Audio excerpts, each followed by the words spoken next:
Magandang gabi mga idol, mga loads. So ayan, papunta tayo ngayon ng Pasay. So sumama ako kila Kuya Joey at kay James. At maghatid ng bako doon sa project sa may Pasay, sa may Jollibee. So ayan, so samahan nyo kami guys sa aming vlog for tonight. So tara, let's go!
So wakas, nandito na tayo sa Pasay at ito na rin yung ambako na ginawa namin sa garahe at okay na at sa wakas at naitid na rin dito sa Pasay at saglit lang naman kami nakarating dito sa Pasay dahil nga walang traffic at napakabilis yung biyahe at ito na nga ibababa na ni Kuya ang kanyang alimasag. Ayan o. So ito yung mga veterano, mga operator ng mga bako. Ayan, madiskarte ka talaga dito para hindi maiwasan yung mga sakuna, diba? So ayan o, napakalupit niyang operator talaga. So ayan. What?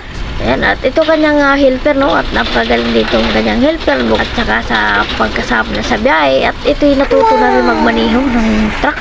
At tinalo pa nga ako dito. So nice ko rin nga matuto talaga mag-drive for biyahe. Yung Jollibee bagong gawa. So dito yun iiwan namin.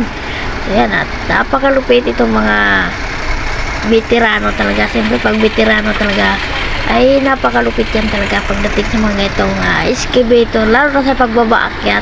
Ngayon panoorin natin hanggang sa may baba, hanggang sa mailagay doon sa kanyang kalalagyan. Let's go!